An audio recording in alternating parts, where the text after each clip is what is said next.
Great. Good evening, everybody. Thanks for joining us tonight. Planning meeting of the Froome Town Council. This meeting. As ever, we want to make our meetings available to as many people as possible, regardless of where they are. So we're using a hybrid setup of hearing in the town hall chamber. And it's breaking out. For those in the room, a little housekeeping. The emergency check is to the rear corner of the room. Assembly point is in the car park. Toilets can be accessed at the end of the corridor on the right-hand side. And there is a toilet of the lift. Panelists on Zoom, please raise the electronic hand by clicking on the participants button at the bottom of your screen. Those in the room, if you wish to ask a question, just raise your hand. Attendees on Zoom, please post questions through the Q&A board. Attendees' names will become visible on the Q&A board for the record as your question is answered. Tonight, Jane will clerk and questions board and the participant settings. The meeting will be recorded for minuting purposes, and we will also live stream to our YouTube channel. From the council that aren't on the agenda tonight.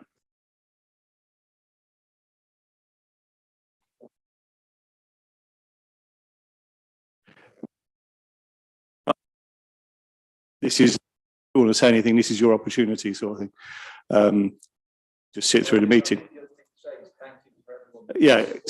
Sorry, Joe. It's just for people online, if you could. Yeah. Can you hear me? Yeah. Thank you to everyone who is supporting our campaign to get this digital billboard reversed. I know we've got very little we can do officially and legally, but Shane is obviously doing what he can. Yeah. I did go to the Mendip Planning Board last night and spoke to them there to put my voice across, and they just acknowledged, obviously because they can't have any debate at that point, but they did acknowledge that there is they know that the complaint has been put in about the lack of due process, and so we are looking at it. Hopefully they will come back with something positive. Obviously at the moment we're just waiting. We're also in contact with Shane quite a lot on this one. A lot of the councillors here are there on Sunday, so we'll also keep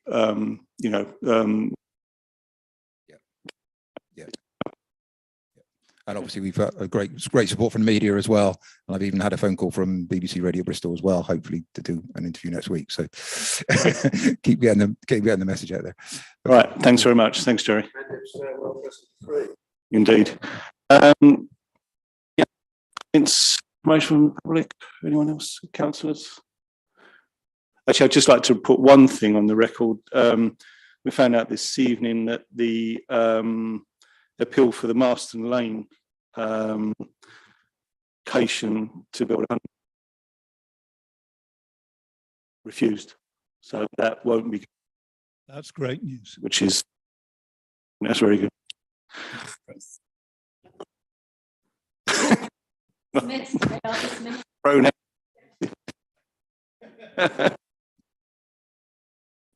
Number 3 on the agenda to agree.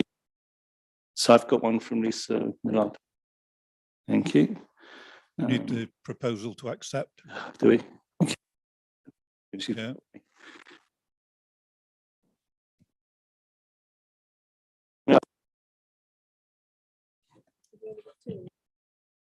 Thanks.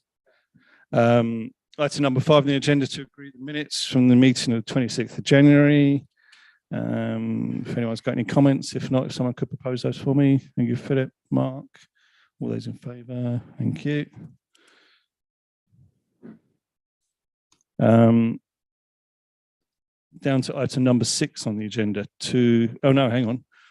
Is that item 4? Declaration of members' interests. Right.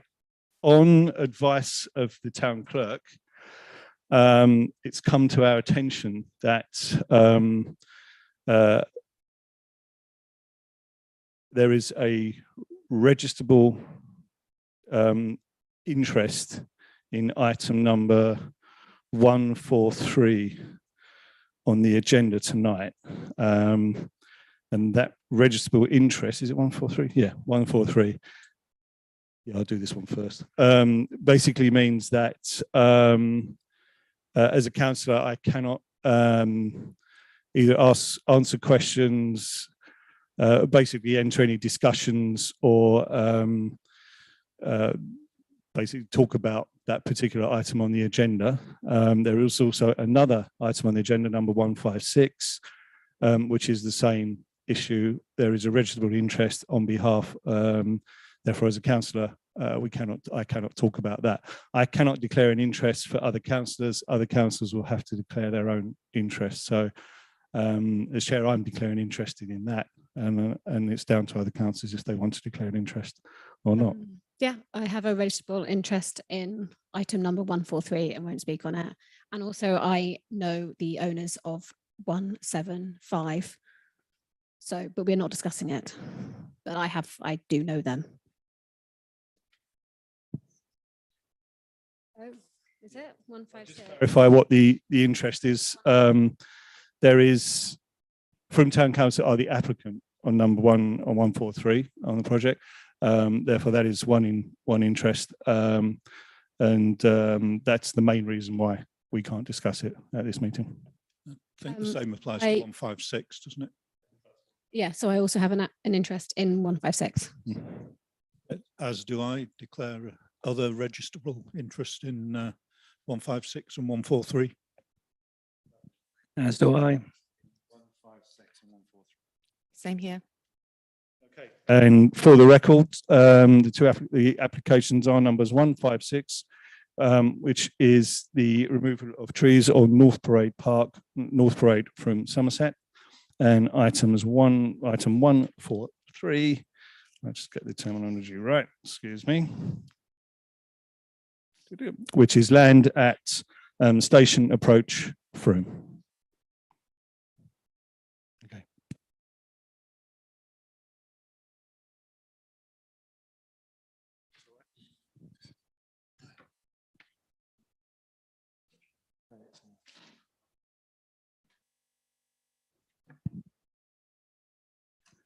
Is this working? Oh, yeah.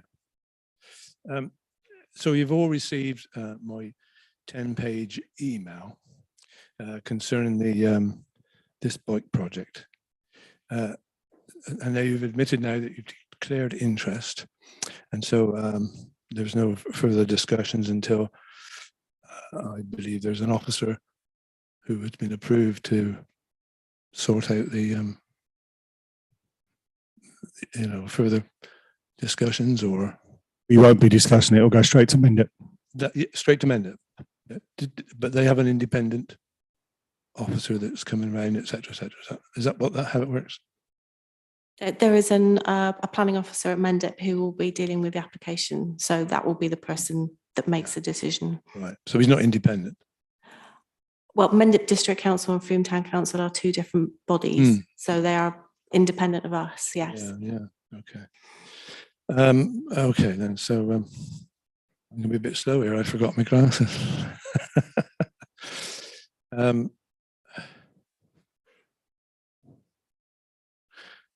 Yeah, we've covered most things already.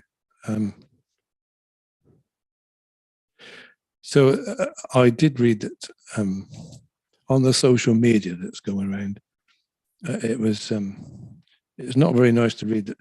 It looks as though it's almost a foregone conclusion that this will go through because of the way it's written on social media. And there's also an artist's impression of people being served tea and cakes and sandwiches at tables on this piece of land.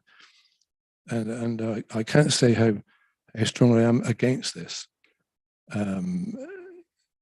You're not voting for a bicycle or any business. You're voting to see if this piece of land is suitable for Class E, which it's not. It's so dangerous for any business to start out there.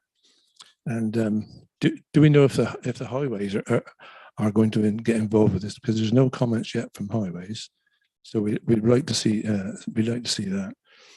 And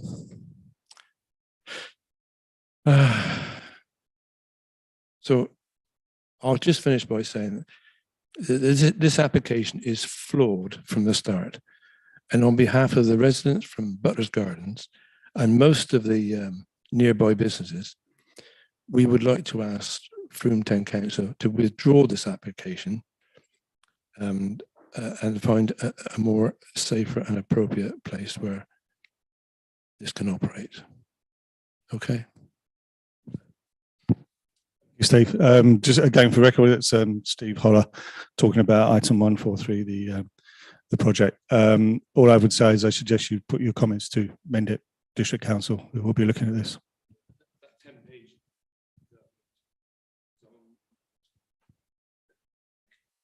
Great. All right, thanks. Okay. Steve, there's a lady over here wants to. Oh, okay. Hi, thank you. I just wanted. You just Oh, sorry. Is state your that a bit name. better? Yeah, no, just state your name just for the people online. so they Yes, know who my you are. name is Marjorie Hatvanny, and I just wanted to just to set things straight slightly.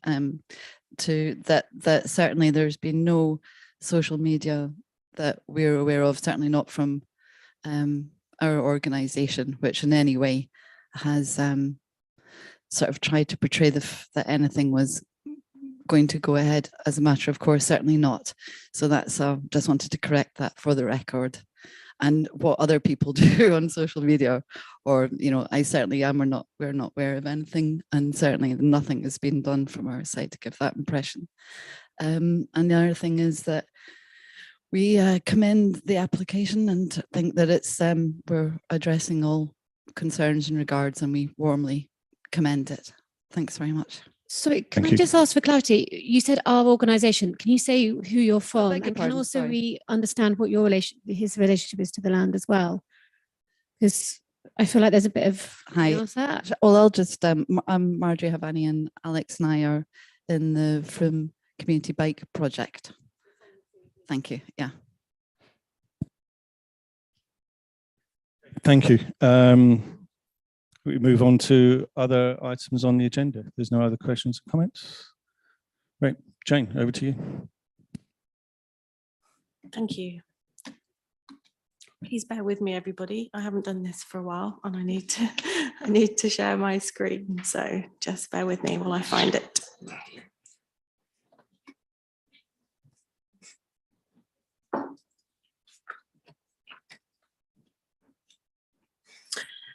Okay, so the first application that we have raised for discussion is number 158 on our agenda, and that is number 23 Acacia Drive. And the description is for a proposed detached outbuilding. So as you can see, hopefully you can see my cursor. I can't see it. I know. So this is the property in question, and this is the current layout of the premises.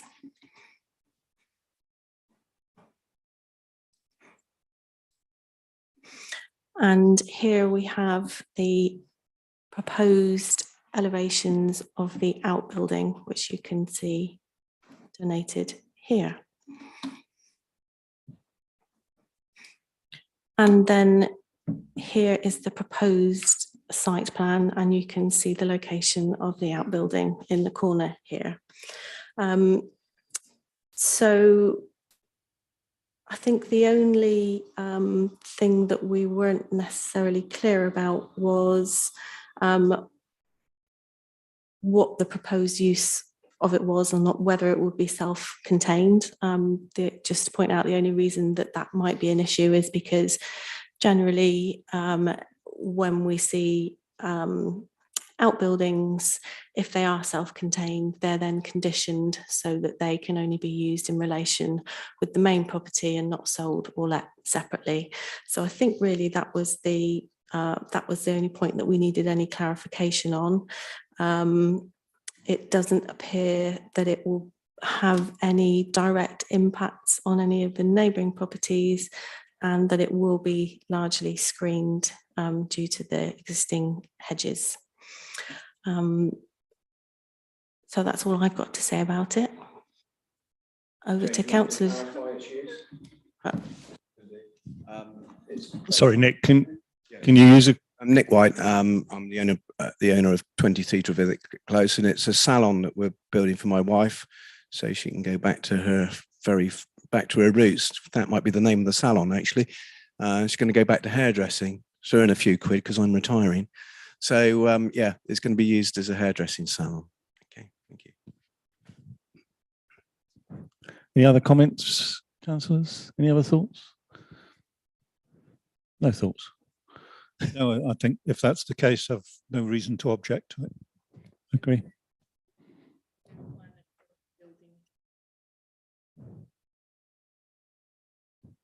Is there a requirement for a building for business premises?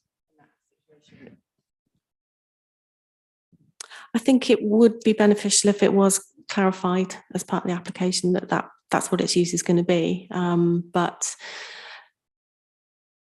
Not required. not required. I mean, there does appear to be plenty of parking available because presumably clients will come to the property, and I think then the business element of it will be picked up through, obviously through whether any business rates or anything are required, but not in planning terms. So,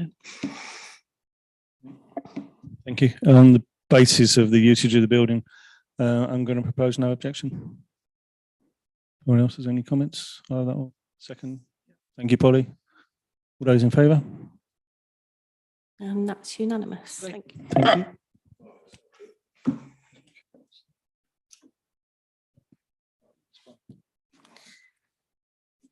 So the next,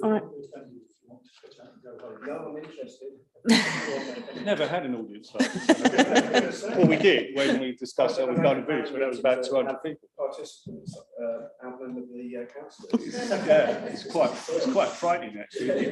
Last night.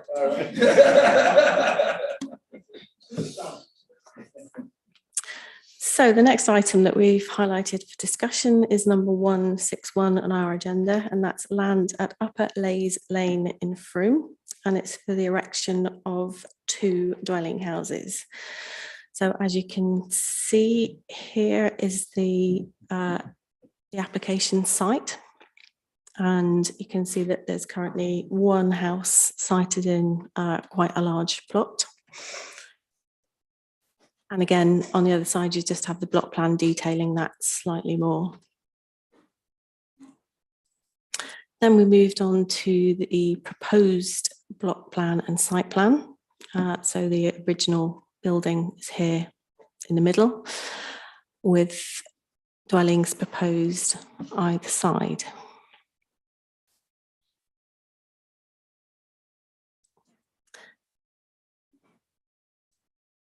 Sorry, I told you I was out of practice. It's a home new lot, so has the middle that's proposing this. I believe so, yes, yeah. So here we have the layout and floor plans for plot 1, and I'll just go back to that one, and this is plot 1 here, and there on that side. To say that shows you the layout of the buildings and the roof plan. And then we have the elevations for plot 1. Do believe there is a slight error on how the elevations have been labelled. We appear to have 2 north-east elevations. You can clearly see that they're different elevations, but just for the record, they've been incorrectly labelled. So you can see here on the southwest elevation, this large glazed area here, which shows a glass balcony. Now, I'm presuming because it doesn't show on the side elevation that there's any protrusion, that it is literally just a Juliet balcony. That there would be on this elevation here, and in relation to the adjoining property would look out in this direction. I have looked at the comments from the neighbours online, and there is a suggestion that there may be a change in levels going down to this property here. Steve, you did go out on site, but you weren't able to assess that. So for clarification purposes, it would be useful, in my opinion, to have a cross section through the site from this property across all 4 properties, basically, so that you can assess more accurately how any difference in height, should there be any, will impact on that property on the end there, and taking into consideration the angle of the balcony, whether that will have any impact on overlooking. Then we move on to the floor plans for plot 2. This is slightly smaller than the first one. And again, we have the elevations. I don't necessarily think there are any issues in terms of levels here, but again, I wouldn't know that without the cross section. Oh, I've gone too far. So the properties are proposing a low energy design with heat pumps, solar panels. They're making the most of the solar gain on the site. They are large plots. They do appear as though they can accommodate that size of house, and that they are providing the required amount of parking. I know Catherine sent her notes out to you earlier, and at the time she said that there were no comments from neighbours, but having looked this morning, there were 6 objections from neighbours, which now 8, which you will have all seen. So that's all I've got to say, and I believe the applicant may be here.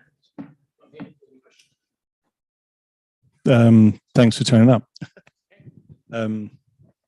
Yeah, it just I was up there this morning, actually. I had to walk up and down Lays Lane. As Jane mentioned, the only one of the questions I've got is the roof line of the new buildings you're proposing. How does that compare to the existing roof line? There is a slight drop away to the level of Paxtadle House at the end there, but it is quite marginal. Right. It's certainly less than a metre in terms of height. Okay. I can imagine. We've gone 2-storey. Their house is 2-storey. House the other side, they're all 2-storey houses. And in fact, if you look, we've kept the roof line relatively low. So I don't think there's any issue there in terms of the height of it. Right. And the balcony that Jane mentioned, is that going to protrude, or is that just a flat glass? It's a flat glass balcony. It's a flat glass wall. Okay. Yeah. Great. And it does overlook the fields. It doesn't. It's not orientated towards them at all. And you can see on the side windows of all the plots, it's got very limited windows, and the windows that are there are high up, so they don't overlook. Okay. Thank you. Thanks very much. Hi, Andrew. I will declare I've known Andrew since he was a child, really. So I have known him a long time. But and I've also seen the development of Lays Lane over the years. Our house we moved to in 1969 backs onto Lays Lane, and there has been infilling ever since. I mean, there's only like 2 or 3 decent sized houses there to start with, and they've been infilled, including Lays Tining, which I see as one of the objectors. But the point that one of the objectors makes, I think should be addressed, the drainage. I mean, one of your houses has 6 lavatories, 5 bathrooms, and they're already saying that drainage is quite difficult. How do you propose to deal with We that? have a solution to that we're just taking up with Wessex Water at the present time, but we believe we can connect into the drains on Mendip Drive. So at the moment, the sewers run down the back of the first 3 houses in the lane, and we've taken the view that rather than my house connects to that also, but rather than put it on that we can go across the lane and into Mendip Drive. Yeah, I can show you the plan actually where the James connects, but we believe we've got a solution for that. I'm just It will waiting have to be for- addressed because, as I say, there was the 2 or 3 houses there, including yours, to start with, and then they've been added to, and I guess the sewage hasn't been upgraded ever since, and so that will be. No, we understand that is an issue, and therefore we have a solution that we don't need to tap into the existing drains. We can connect through into Mendip Drive. And obviously, at the end of the day, if we can't get the drains, we can't build the houses.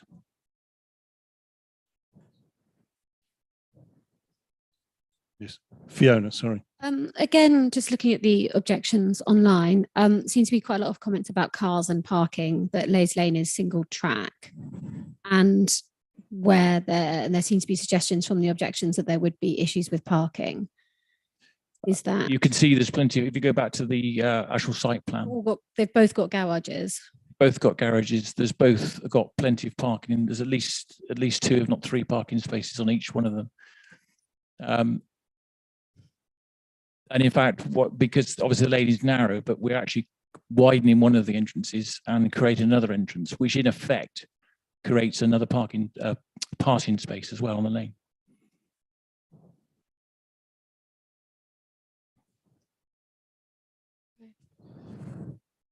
But you can see both, there's a garage and a carport on both the new plots. The existing house is parking for probably 4 or 5 cars. So each of them, you'll be comfortable to get 4 cars in. Where on the proposed Pack Saddle development, would the access be along that? No, it's got an existing one off Pack Saddle. The other side, yeah. I have to admit, I was up there this morning for a good half an hour and not a single car went up and down that lane. So, just saying. There's at the moment there's 7 dwellings down the lane, and this would increase it to 9. Philip. The objections mentions an oak tree that might be removed. What are you doing in terms of mitigation for? There were 2 oak trees on the site, and 3 years ago we noticed that one of the boughs on the tree between ours and the house to the south was there was no leaves on the end of it. It was looking dead. So I consulted a tree surgeon who said that it was diseased, and we took that lower bough off. And he said, but the rest of the tree is in trouble.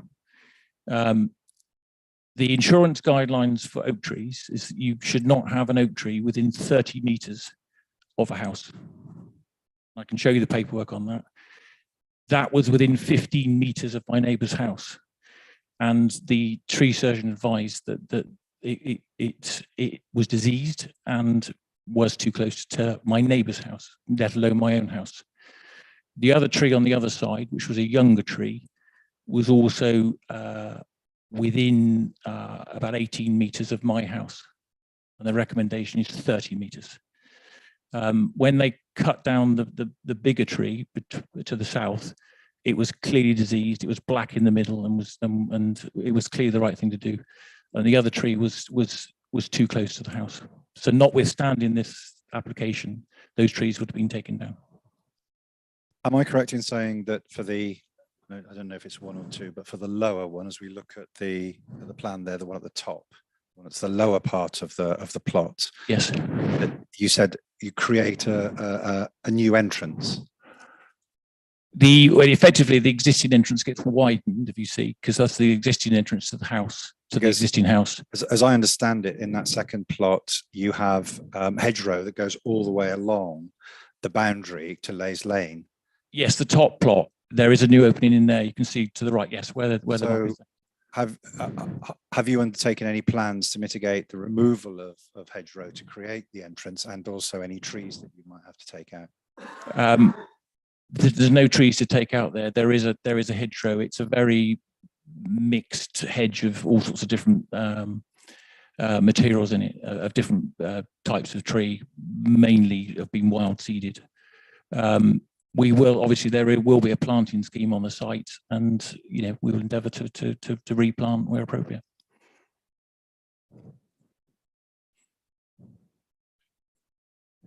Right, anyone else? Oh, Fiona again. Can I ask about the sustainability of the design? I appreciate that you've got from the notes heat pumps, solar panels, etc. What about, is it just about is it just about creating energy, or what is there in terms of installation? Are you going for passive house, or we're not going for passive houses, but obviously it has been designed to you know, to have, it will have the highest level of insulation within it that meets all the current standards. So it will have heat pumps. It won't have gas. It won't have. It will be. It will be heat pumps and solar we can't. I mean, obviously, they're stopping putting gas boilers in now. So Yeah. and there's no gas to the site anyway. So there's going to be no gas whatsoever to the site. So I presume the plan is. I don't know whether I can ask. There's a plan to sell them on the open market when they're done, when they're created. Most probably, yes. And to be fair, you know, obviously to some degree, if people want to change them, they'll come back with a different plan application. But we've tried to design them in a way that is you know, obviously sustainable and as eco as they can be for a modern house. Thank you. Andy. Yeah, I think I'm sort of caught between the two arguments because I obviously, you know, there's a need for some more housing. I'm not sure it's quite this sort of housing. But on the other hand, this is concreting over a lot of green space. It's uprooting hedgerows.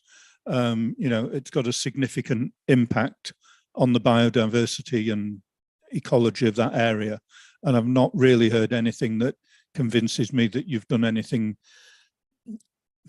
real about working out what the mitigation plan for that is. So I think that would be something I'd like to see called out in our response chain to sort of highlight that concern. Yeah, thanks, Andy. Any other? Polly? Hi, just the neighbour comments have pretty much all been covered apart from, well, I think you were including drainage in general there. And I think what I'd just like to have in our comments is that that attention's paid to the issues that have been raised because you're all in the neighbourhood, and obviously the detail's going to need to be worked out to make sure that things like the entrances and the, you know, traffic issues and the drainage issues are properly addressed. I would like to say. Well, obviously we're waiting for any comments that Highways would have in terms of the access. We've tried to keep the entrances as narrow as they can be so that we don't take hedges out. But you know, ultimately, that yeah, we've done everything we can on that front. In terms of the comments, I mean, I've seen the comments, and I know that the house just to the south, Mr. Colf, who lives next door, is saying that it overlooks his garden with his children. He has a window on the side of his house that looks directly over the plot, over my garden. It actually looks straight into my bedroom and the lounge. So there is a little bit of hypocrisy there. Great, thank you. Any other comments? Right, Jane, where are we? I think we've got some point. I can follow my own notes. Bear with me. So I think what I picked up is that we have no objection in principle, subject to a satisfactory drainage scheme being agreed and an acceptable landscape and planting scheme to mitigate against the loss of the existing garden areas. And we would also like to see a cross-section through the site and the adjacent properties to properly assess any changes in levels. Proposed. I'll second that. Oh, Philip, second it. All those in favour? Great. And that's unanimous. Thank you. Thank you very much.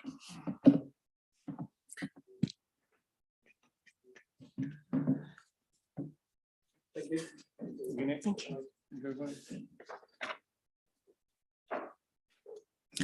So the next item that we've highlighted for discussion is number 165 on our agenda.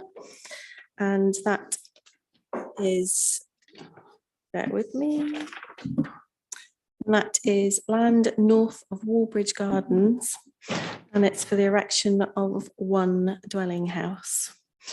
So you might recall that we've previously seen this application in October. And actually, we didn't raise any objection in principle at that point in time. However, they have now slightly changed the design with better fenestration. They've removed the second floor, so that should impact the neighbours less. It is still close to the neighbours. There may be some potential for overshadowing and overlooking. However, there don't appear to have been any objections raised by the neighbours. And I also thought it was worth noting that in response to the revised plans, the Civic Society have now withdrawn their objection. So just given that this was the erection of a dwelling house, I thought it was worthy to raise it and just to say that amendments have been made. So over to you. Helen, hello. Didn't even see you arrive. Jane, I just wondered if you could remind us what the Civic Society objection was, because I think I might have objected to this on the same lines. Just bear with me. I can't remember. I think it was because it was too close to the other properties and there was overlooking. So the Civic Society have their comments on this particular application. They have said that the reduction to part single story is welcome and will reduce the impact of the development. There do not appear to be any changes to the over tight and awkwardly placed parking and turning area, but overall we are content to withdraw our objection. So it was essentially the fact that, if you like, the mass of it and the impact that would have, but it's been reduced in height. So okay, thank you. Any other comments? No, I don't think we've got any objection to this, have we? No. Could someone propose that, please? Philip? Mark seconded. Oh, there's a very. and that's Thank you.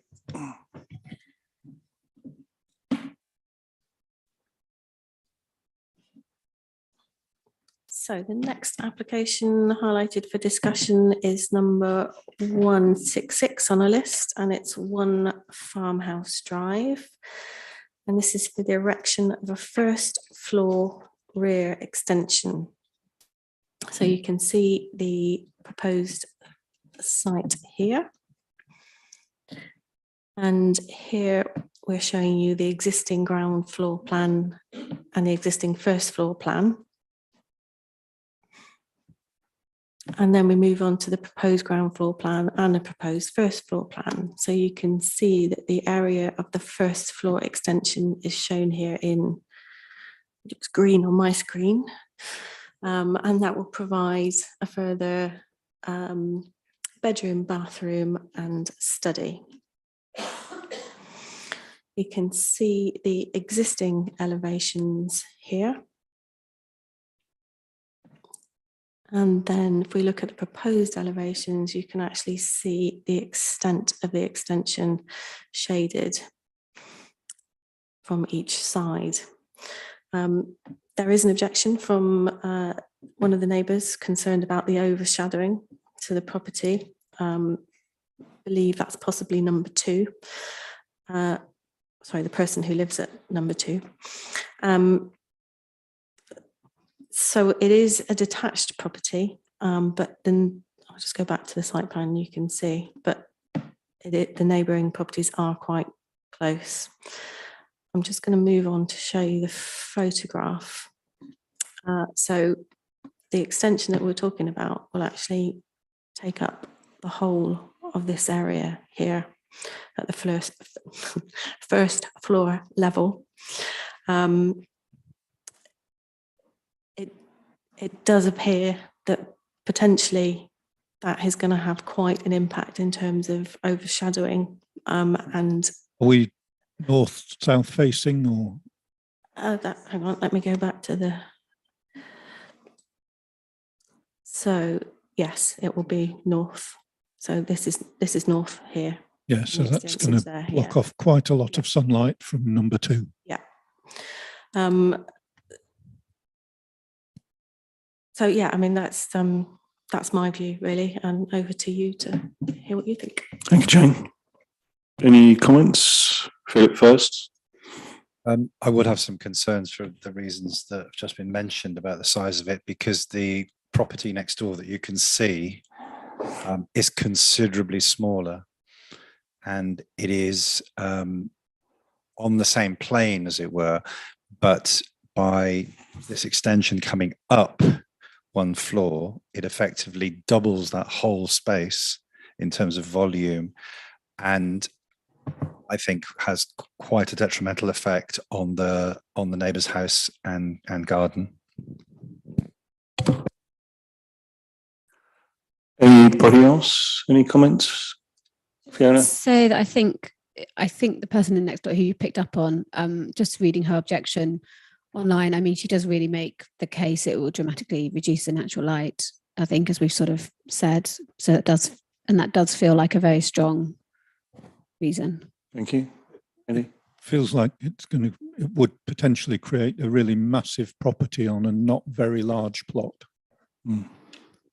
Thanks. Anyone else? No, seem to be true. Yeah, she also mentions about the scaffolding needing to be erected, and given the proximity of the houses, how that's going to work as well.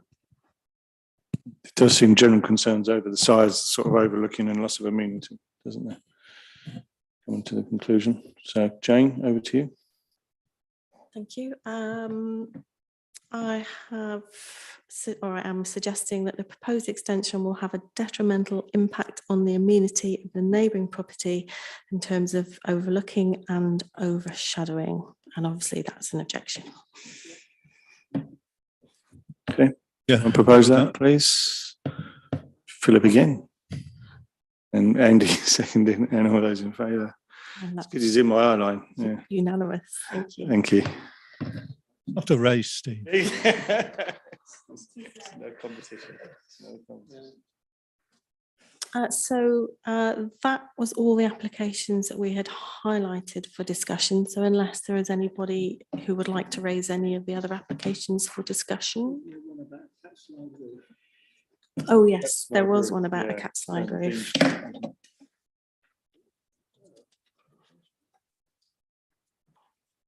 Yeah, 13 close. What No, number? no, it wasn't being close. That's my fault.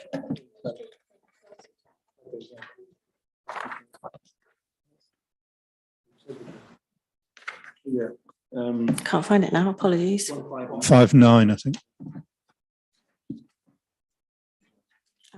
Yes, so as Steve has said, number 159 on our list, which is 13 Dean Close. As we hadn't highlighted it for discussion, I don't have it in the PowerPoint, but I can pull the plans up if anybody wants to have a look, although I know councillors have looked at it. You'll remember that we previously saw this application and we objected because we felt that it was basically an overdevelopment of the site and that it wasn't appropriate. Just bear with me, I've done something to my screen and I don't know what I've done. Yeah. Here when that was discussed, sorry, stupid question, what is a cat slide roof? You're not the first person to ask me that today. So a cat slide roof is a single pitch, which basically has a very steep pitch on it, but more like that. So rather than having a pitch or a hip, it just literally goes straight down. So you put, as I explained So earlier, the cat slide off the it. cat at the top. It'll slide all the way. Yeah. Ask for a demonstration, but This is one that feels to me like, you know, increasing development by stealth. You know, I've seen some comments about needing to contact the enforcement officers about what's already been done there. And it feels like this is somebody who is just trying to ride over due process and get things done by the back door. I think we did object to this initially, didn't we? And I think, you know, our sort of objection still is valid for this as it was for the previous one. So Would you like me to Yeah. point out what the Civic Society has said? So Mm. the Civic Society are objecting. The proposal is for an unwarranted increase in the mass and scale of the front elevation by converting a porch into an unnecessary full-blown gable, which will be more intrusive on the amenities of number 12 and 13. This is a material alteration to what is already an over-intensive development of the original garage. Its appearance should remain distinctly subservient to neighbouring properties.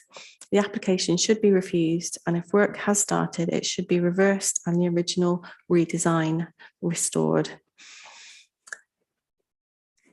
Which I think sums up pretty much what we've Sort of carry that forward. Yeah. Yeah, cut and paste, Jane. like it when it's easy. Great. Do we need to vote on that? I guess we do. Someone propose that for me. Andy. Someone second it, Philip. Thank you.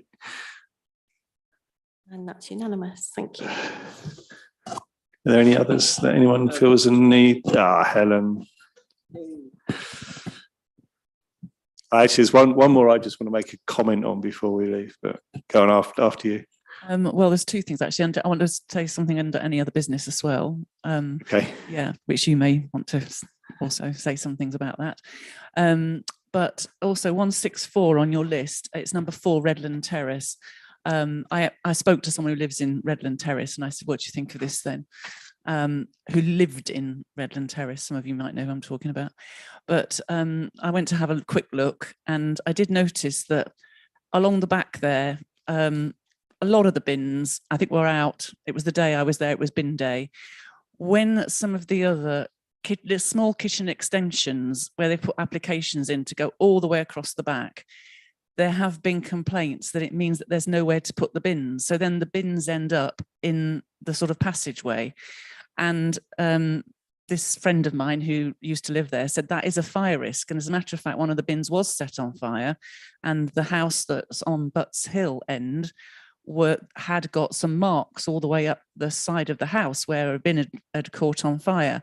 So I just think because there's already been 2 or 3 that have already gone all the way across, there's a precedent that's been set. So it's very difficult to then say, well, we object to another one going forward.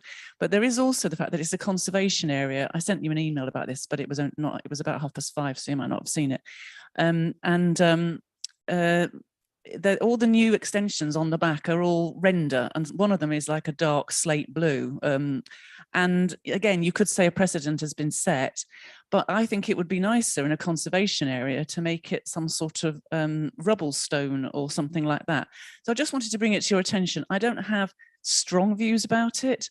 I don't really kind of mind if it goes through as it is, but I just thought I'd bring it to your attention because of the objections that we've had in the past about those kitchen extensions on Redland Terrace. Is that something the conservation officer would pick up on? I don't know. I don't know if they'd bother because I say because there's a precedent been set by some other ones there. Well, I'm even more on concerned about all the rubbish bins being out personally in the alleyway. Yeah, they wouldn't pick up on materials then, even if it's a rear extension. Well, because it is a rear extension, they might say it's subservient to the other side that no one ever sees because it's private gardens on the other side. Sure. Yeah. This is on my ward, Keeford Ward, and I walked down Redland Terrace on Sunday and had a look, but I walked back this evening and had another look, a different look. There are something like 9 or 10 properties that have actually taken extensions right across the courtyard. The majority of them are white rendered. And whether they have yards or not, and I took some photographs this evening, virtually all the properties have their bins in the lane. So it's a sort of an issue that I understand what you're saying, Helen. It is sort of an issue of the bins, but whether they have courtyards or not, they just live in the yard. And in fact, one of the extensions, which is actually at number 12, is virtually identical to the one that's being proposed. It goes all the way across and it has that raised sort of pyramid, what I call a sort of pyramid skylight. So I couldn't see any reason for objection at this stage. Thanks, Philip. Anyone else got any comments or thoughts? Andy? Maybe it is worth us at least recording the potential fire hazard of, I mean, if all of them already put the bins out there, then whoever's responsible for fire safety ought to be going along and telling them not to. But Yeah, I agree. You know, we should ask the question. I mean, sort of applies to the whole street, doesn't it? Then? Yeah. I think what I was mostly concerned with both on Sunday and this evening is at the far end, there are 2 vehicles parked there every night. And I looked for any kind of restriction or notice, and I couldn't find one or see one. That's a slightly different issue, but it's the same issue for you know, an emergency. I don't think you get an emergency vehicle down there, but access certainly would be blocked. Interesting. Else. So can we no objection, but we'd like to see or feel there should be some sort of what you put here. No objection in principle. We're concerned about the storage of the bins and waste. Sounds good to me. And so I missed what Philip said about something you say about emergency vehicles. At the far end of Butts Hill. Butts Hill, yeah. There are, it's the lane is wide enough, plus the pavement, it's wide enough for a vehicle to park. In fact, there are 2 vehicles parked there. And they were exactly the same 2 vehicles, only the other way around on Sunday. So that to me was a concern. They're parking, and I think there was a motorbike in front of the inner car, as it were. So I think that might be just worth a. So the cars parking are actually blocking access for emergency. Yes. Yeah. Okay. So as we have now discussed that one and come up with a recommendation, you will need to propose and vote Okay, on that. someone propose that then. Thank you, Andy. You feel it? Great. Good. The only one I want to mention is it's potentially a pedantic thing, but it's sort of items 171 and 172, the NatWest Bank. If we object, does it mean they don't close the bank? No, in all seriousness, it really is. It's sort of following on from the Civic Society's point about how they're going to repair the holes where the ATM and the night safe are currently, and really just to point out and ensure that they do it in a very sympathetic way, so that the facade of the building doesn't look like someone's filled a hole in, quite frankly. Yeah, because it is such a visible site in the town centre. yeah, you see them sometimes, they look like they've been ram raided. Exactly. Yeah, you got it. Yeah. Yeah. So it's, as I say, it's not an objection as such. It's more of a, you know, I think we should just make the point that the facade of the building should be returned in a very sympathetic way. I'm sure the Conservation Officer will pick up on it. If we make it clear what we said before about, because it's, as Frome Town Council, it's a what do we say on the other one, that it's such a recognisable or Absolutely. significant building in Yeah. Frome, can we make sure that Right it's in the preserved? centre, yeah. Yeah, Yeah. preserved for the, Yeah. Is there any concerns about the fact that we take away ATMs? Nothing we can do about that, unfortunately. Yeah. Did you say there was something else you wanted to raise under? Yeah, we'll just finish this one. Yeah. Sorry, because you've raised 171 and 172 and agreed that you want to make a response, you'll need to vote. Okay, well, I'm going to propose that. So it's my idea. And that's unanimous. Sorry? Oh, sorry, Polly. I thought you said another one. No. It was just that I just wanted to know, presumably, when they applied for the planning commission on a listed building in the first place, the requirements would have been to return it anyway. So all we were asking them to do potentially is to fulfill their requirement, right? They probably wouldn't have put that as a condition because they wouldn't have assumed that they were going to be removed. Right. Okay. So this is valid, yeah. So yeah. Maybe it can be returned to the George Hotel. It used to be their board. We got a vote on this one. Yeah? So We got a vote. Oh, well, yeah. Sorry, yeah. no, it could be Yeah. many big dancers there in the 60s, so I'm told, even before my time. Right, so I was proposing that. So great, thank you. And that's unanimous. Thank you. Helen. You already, yes. I think the answer is yes, but carry on. Yes. Well, I don't know. Ask the guy. Why isn't, oh, there we go. Okay, so you already know about Marston Lane. Yes, we do. Hey. Great news. However, did you read the report that went with it? Yes. Well, no, it was. Well, about I've only skimmed it, Yeah, and I same was here. really upset to see that it pretty much said, just going back 2 years at planning board, when something came up for Colford, I supported not allowing a development of 63 houses to go there because it wasn't in the local plan part 2. And the planning officer at the time, who's now left, sat there. It was a code during COVID, and his big head was on the screen saying, the fact that we can't build in the west of Mendip is a material consideration, which means that we've got to build more houses in the east of Mendip. We can't build in the west because of the phosphates problem. And I went ballistic and told him off in the meeting. I then got told off for telling off an officer in the meeting.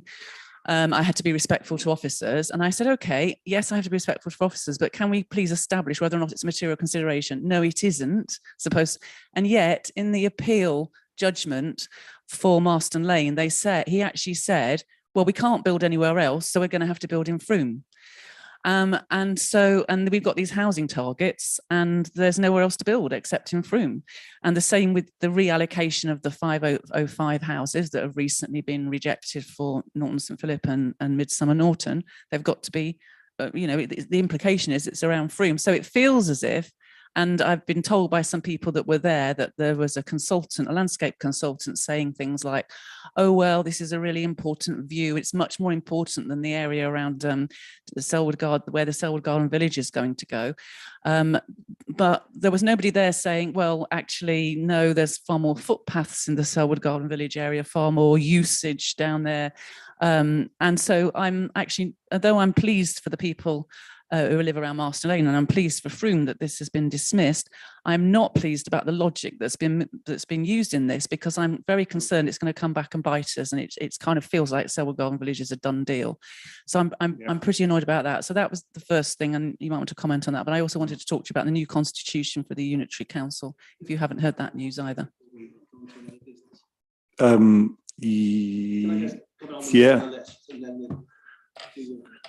Yeah, sure. I thought it was off. Oh, I'm sorry. 169. Sorry, Mark. Yeah, 169 is a derelict plot of land in Castle Street. It's on my ward, and the guy who's bought the plot has been speaking to me a lot about this. You'll remember that it was one of the 10 sites on the list that Mendip proposed in that ill-fated proposal for social housing. And it was deemed to be the least likely to be built on because it was 4 or 5 old houses that were pushed over, and the land is all like that. A chap has bought this in a public auction. The Civic Society have said it was sold over the heads of those who wanted to buy it.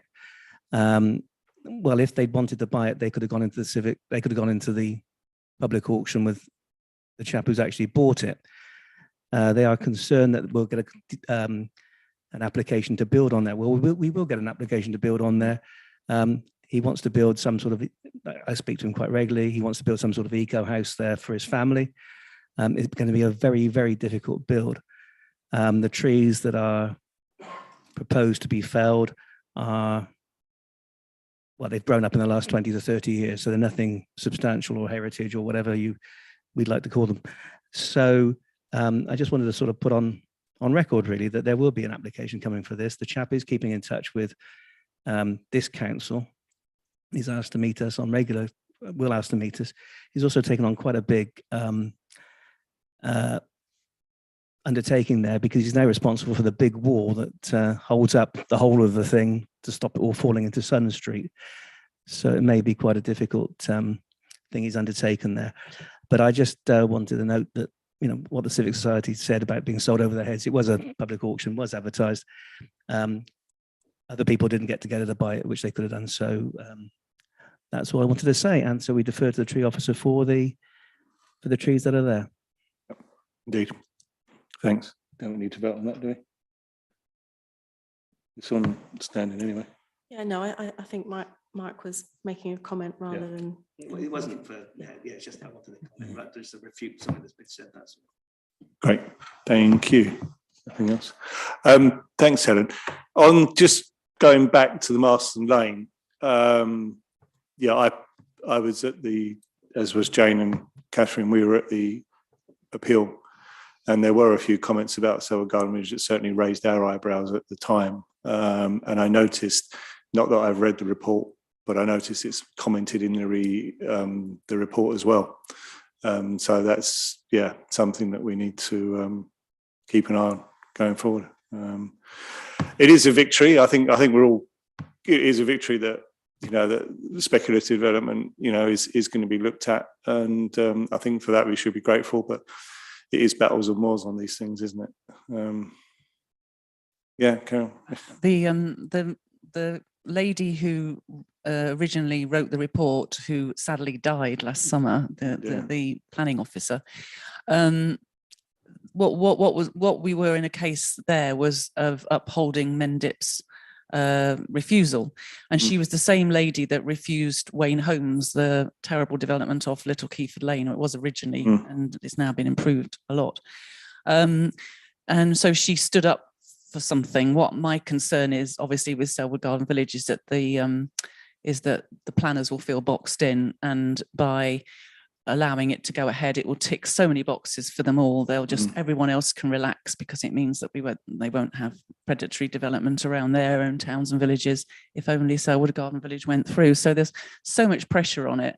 And yeah, so I kind of just feel a bit depressed, really, about, on one hand, feel happy for you know, the fact that an inspector has stood up for Frome, but on the other hand, using that logic, the same inspector wouldn't stand up for Selwood Garden Village. Well, that's Selwood Garden Village won't be looked at by Mendip, will it? Which is probably a very good but we're going to segue have to some your of the next same point. people like myself and Mick Dunk possibly, and people that are going to be on the planning board. Yeah. Can I just ask, in the report and in the room when you were there, was there a clear assumption that Selwood Garden Village was going ahead? Because surely that is in breach of, if they're saying that's where Selwood Garden Village is going, well, it's not, it's where the proposed development is. No, that's how it was said. It was like the proposed development, but I thought that it was personally immaterial, but because he was looking at housing supply and the 5-year housing supply going forward, he thought it was material. That's why It wasn't a clear assumption. It was, I don't know. We've got to be careful how we're choosing words. Because also, surely every application has to be looked at on its own merits. And given that that hasn't even got outline planning permission yet, why is it? I think this was a part of the discussion on the housing supply and where houses were going to be built. And I think the applicant at the time was trying to demonstrate that the landscape visual impact assessment for Marston Lane, the same as Selwood Garden Village, and they've been looked at in a slightly different way, and that housing land supply needed to go somewhere, and Marston Lane was an obvious place to put it. That was what the applicant was trying to get across. My view. Jane, any comments? No. Thank you. It's Polly.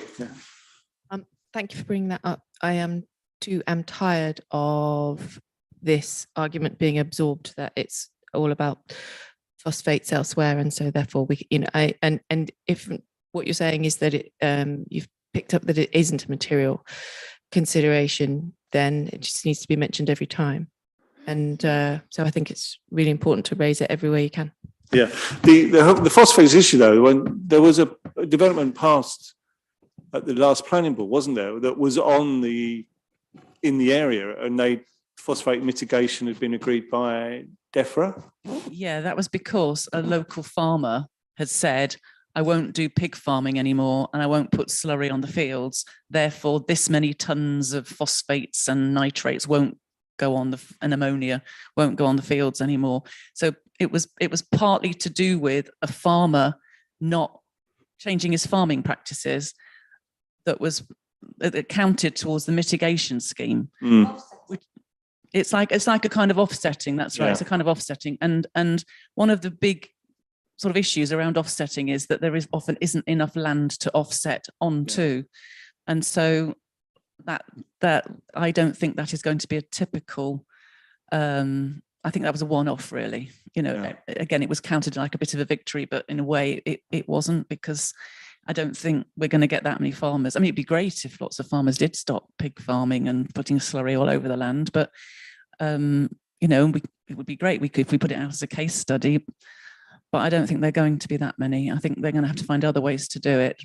Myself and Shane Collins have quite often suggested that for small developments that we could encourage compost toilets, and sometimes they do this, and you know, eco houses, but that seems to be an absolute no. The planners won't consider it. I don't know why. And you know, they say it won't work, but if the geological conditions are right and it doesn't affect a water table, and you've got impermeable rocks around, or you've got a large part of a piece of land and you can do your own reed beds, I don't see why they shouldn't be able to do that. But they don't seem to, that doesn't seem to be on their radar of dealing with phosphates like that. Great. I think as Polly said, it's something we just need to keep pushing around. Great. Anything else? Oh, Helen.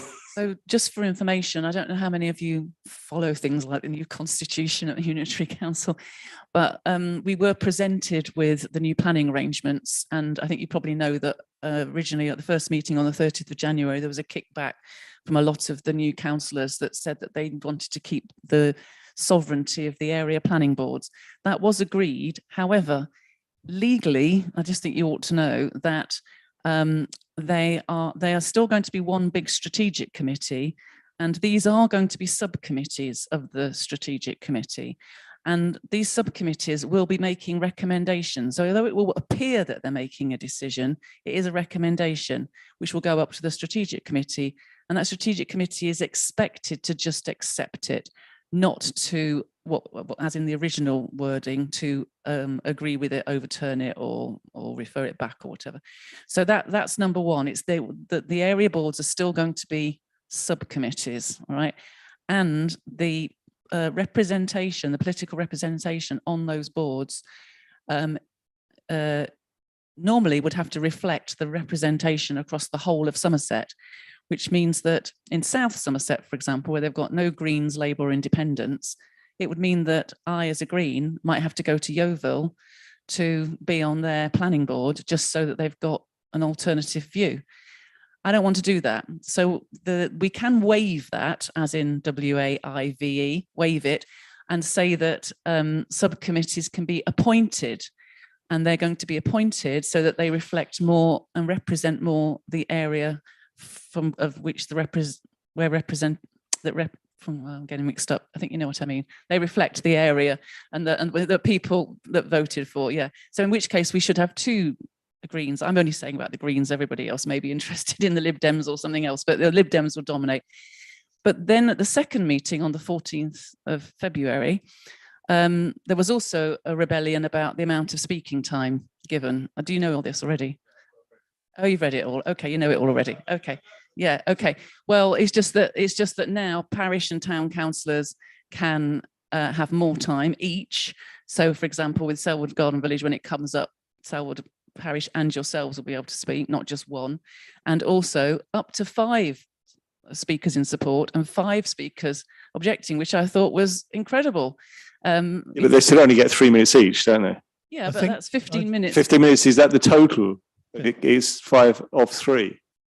No, I think it's 15 minutes of people speaking for and 15 minutes of people speaking against. So one person could speak for 15 minutes? Yeah. Okay, I didn't read it that way. The other thing, which Jerry here might be interested in, that I raised, but everybody got rather worn out because we spent the whole morning talking about planning and it was right at the end, is that at the moment we've got a system in Mendip and the other 2 councils where for minor applications under 10 houses or whatever, it has to go, if we want to refer it to planning board, the chair acts as a kind of an adjudicator on that. However, at Somerset West and Taunton, they've got a completely different thing. They've got an automatic trigger where if more than 4 people object, and the town council or the ward councillor objects, and there's a good planning reason. So there are the three conditions, then it automatically goes up to planning board. Now, in the case of the digital billboard, if we'd have had that system in Mendip, it would have automatically gone to planning board, right? So I argued at the meeting that I wanted to bring something like that in, and but it was on the way. It was like 10 to 1. Everyone was hungry, and I had the Somerset Western Taunton people in the room nodding, but I could see everybody else going, "Oh, her again." So I'd already put 2 amendments forward that had failed. So I just thought I wasn't on a winning streak. So I didn't put it forward, but I'm going to try and work something up like that for the future, because we're going to review the whole thing in September. And I think that, and also a lot of people said that this discretion of the chair was very, very difficult to enforce. So you can have lenient chairs, and you can have chairs that are much more well, not so lenient, that will close down conversations and want to move to the vote quickly and all that sort of thing. And that they wanted to see more consistency. If we're going to have 4 area boards, there has to be consistency in the way the chairs operate. And there needed to be lots of training of the chairs. But surely the 4 area boards should have the same rules and regulations. That's what we're discussing, that they are all going to have the same rules and regulations. What I'm saying is, at the moment, Somerset West and Taunton have this trigger thing. Yeah. I was trying to bring that in for the whole of Somerset. Yeah. Yeah, but at the moment, so what you're saying going forward, they won't have the same. Won't. No, they're going to carry on doing what Mendip does pretty much. Yeah, which I saw as being the lowest common denominator. Yeah. I said, look, there's this tension between efficiency and democracy. And, you know, what we presented with in this paper is all about efficiency, but we have to look at, you know, getting a balance between the two. So I didn't feel that I could push it in the room, but I will try again in September. And I'm sorry that. Would it help if we write? Yeah, I think that'd be really great. Actually, never thought of that. That would be great to say that you want to see more, you know, get an automatic trigger. There's a particular bit of the Constitution which is written in a very, very confusing way. It seems to conflate how you refer things up to planning board with the size of the application, with the type of the application, and it sort of conflates all of these 3 things together. And I have complained about that, but again, you have to read the room, and I couldn't get any traction behind me and get people on side with it. So okay, well, back. Sorry, Jane, maybe we'll write something along those lines that we feel that there should be. Send to you what I've got, the way that I've got the bit of the Constitution from Somerset West and Taunton. Please do. What I suggested was it might be quite a low bar, and we might need to raise it. So, you know, you might need to say we need at least 10 objections, and we need to have maybe an objection from the town council, town, city or parish council, and the ward councillor, and at least 2 good planning reasons. Therefore, that should be an automatic trigger to make it go to. If 2 out of the 3, i.e. 10 parish ward, if 2 of those 3 object, then that really should be an automatic so I trigger, was trying to put that on the table, and I said, and I want to know what other people think, but that was 10 to 1, and everyone was hungry, and we didn't have a minute of a break in the middle of the morning. Steve. Yeah. And I'd suggest maybe, as well as us writing in on that basis, we have a talk with Max about whether there's a voice from the LCN about this. Sure. I know we'd try to keep planning out of LCNs for very good reasons, but if this is about how local democracy is going to work. Yeah, sure, we can do that.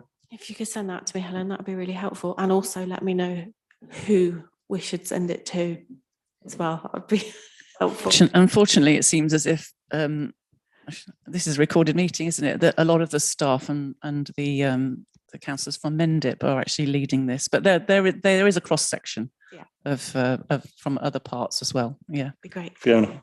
I was just going to say, I think your point about the language being confusing is really spot on. I think I sort of picked up when I was in the No Digital Billboard Facebook group. There is so much confusion in the town about how planning works and who is responsible for it, and it is, I think, deliberately confusing, and it's designed to make it hard for anyone who, you know, who doesn't have a, I don't know how I say this, who doesn't have a professional, it's not that, who doesn't have, who's not experienced and who doesn't come from a certain background to understand. And I just don't know whether there's anything we can do that makes it clearer and tries to help, because I just think at the moment it's a barrier. And when I see conversations like that, and I can see you've got all this passion and you really want to object, and I can see that everyone's saying we could do this, we could do that, and I'm like, I mean, it's great that you're here tonight, but I'm like, you're going to come to a room where you're going to be, you know, we've strongly objected to it, and it's you don't know how to direct your energy, and people don't know how to come back on things, and I just find it really, I don't know.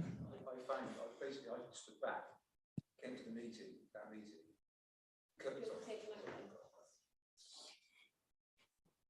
When I came to the meeting in December, it was such, I thought I was going to have to come in for a fight. And I got such a unanimous objection. I thought, I don't need to do any more. There is so much support in objection that I can back off. And clearly, in hindsight, I shouldn't have backed off. I needed to keep some more pressure on. And I think probably you felt the same. I don't know. And you have got more experience than me, but obviously. We were pretty shocked and surprised, to be perfectly honest, Jerry. I didn't even know about the planning. It wasn't until Shane posted something on Facebook that I found out, and literally it will be in my bedroom window. Sure. And it's just. Well, let's see what Shane comes back with, because I know he's written to Julie Reader-Sullivan. Yeah. So let's see what Shane comes back with, and then we take it from, see next steps from there. I think the easiest thing. Helen, do you want to? Since we're talking about the digital billboard board, I've been told that there are some circumstances where you can quash a planning decision, but I'd have to look it up, and Jane might know. But I thought that once it had done, it was done, and that you can't call it in like scrutiny. But that's a general consensus. The only person I believe that can quash a decision is the planning ombudsman. Or judicial review? Or judicial review. Yeah, I don't. £20,000. Yeah, I don't think this is the kind of thing that would necessarily be accepted for judicial review. But I believe the planning ombudsman can look at whether or not. So they can't, just because somebody may not be happy with the decision, that's not something they would look at. They won't consider policy or anything, but what they will look at is the process. So if the process was not correctly followed, and you need to double check this because it's been a while since I've looked, but I believe that may be one avenue. Yeah. Just to say that statute, they always default to what they have to do statutorily, and they don't have to. It's only immediate neighbours that they have to consult with. Yeah. No, but I don't think they have to consult with people opposite. Well, let's see what Shane. They don't have to. When the Locks Hill surgery was about to be knocked down and they were going to build 8 houses, I looked at the consultee list and I realised they hadn't consulted with anybody that lived opposite. So I went and put letters through all their doors and encouraged them to object. But recently saying that there's been a lot of gaps like this.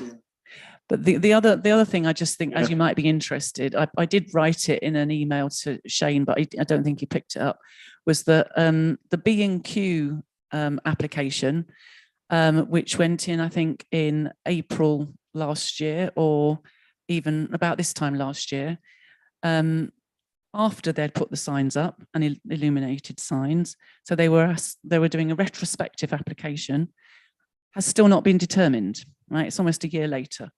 So, and in the officer report for the digital billboard, the officer said, there is a plethora of signs around here.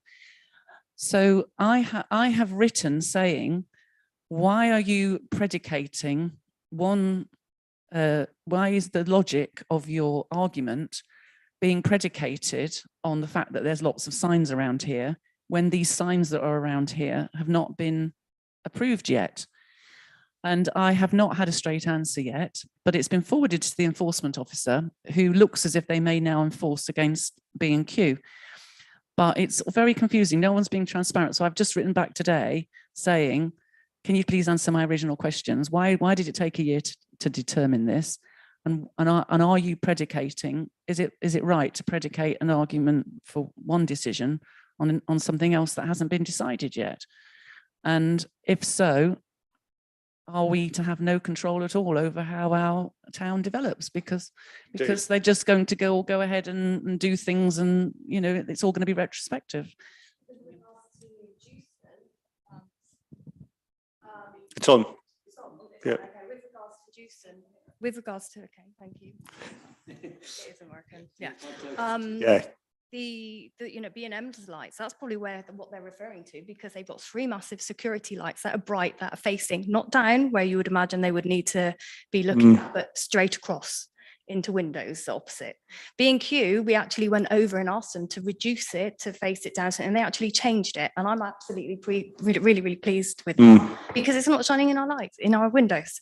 So that doesn't, they've also turned off their lights at night, that goes off about 8, when the store shuts. But B&M's are dreadful, and that's just where the billboard's going to be. Yeah. It's not, it's not good for, for people, to have that. Well, as I said earlier on, we are closely working with Shane, and sounds like Helen, you've got involved as well. So there's a lot of the councillors who aren't on the planning committee are as equally as flabbergasted. So yeah, we'll keep it front and centre of what's going on, and I'm sure you guys will as well, and we'll keep liaising.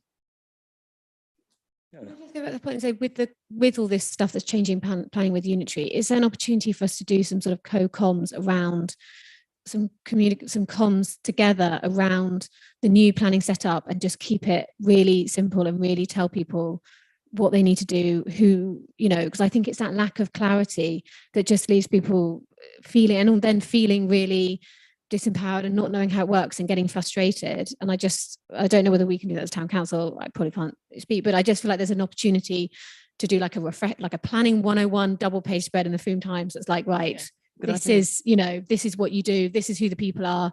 This is the process an application takes. Let's educate the town a bit more. Yeah, we've got so many big developments coming up, and I just feel like we need, there's only so much us as 6 people on a planning committee can do, and let's get people, let's tell people what to do. A minute. I think it's a great idea, and we have done this in the past. We've given out leaflets.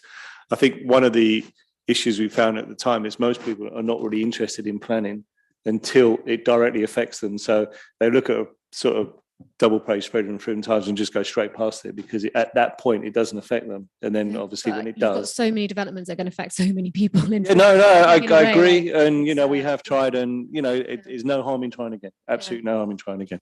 Sorry, Philip. Steve, I partially agree with what you say. I think most people don't want to know about planning. The issue is that when it does affect them, the system doesn't actually help them. I'm involved on the ward now with 3 different cases. Billboard, noise from condensers and coolers, a food establishment, and the large generator we've talked about on Marsden Trading Estate. The issue there is the lack of enforcement. When members of the public actually, and you've done this, when members of the public go through the system doesn't help them. Yeah. And then to find that the system has fallen short, the process has not been followed. Certainly the one I have, acoustic report that says it's been done, hasn't been done. I've asked for it from Mendip on 6 occasions now. It's never been produced. And the person that actually passed it visited people and actually said, oh, that's terrible. Shouldn't have that there.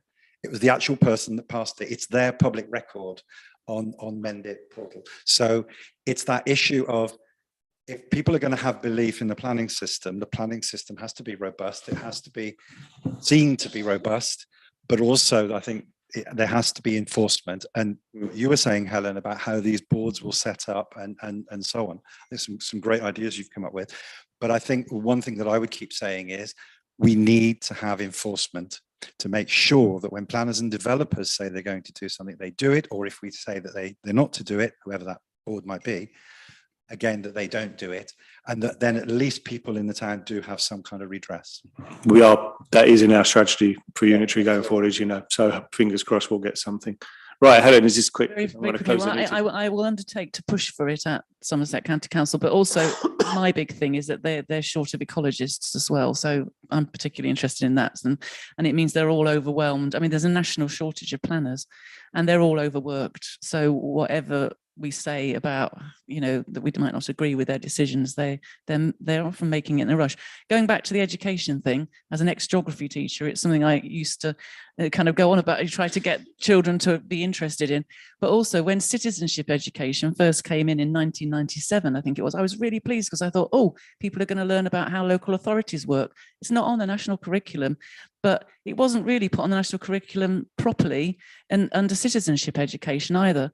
But it's the sort of thing that if you're interested in, you could do a double act. We could go to the college and talk to them about it if you like. Right. I would love to do that, Helen. Okay. It involves doing stuff. Okay. Right. We've gone down several rabbit holes in the last half an hour. Thank you all for coming. Thank you for coming. On what? What do you want to vote on? Ones we've not talked about. Oh, go on then. The trouble is you're not in my eye line. If you don't sit in my eye line, I can't see you. So, Fiona, thank you for proposing. Someone Seconded. Thank you, Andy. And that's unanimous. And just to clarify, that's relating to the applications that weren't raised for discussion. Oh, it seems an awful long time ago. Right. Thank you, everybody. The next meeting will be on the 9th of March, 2003.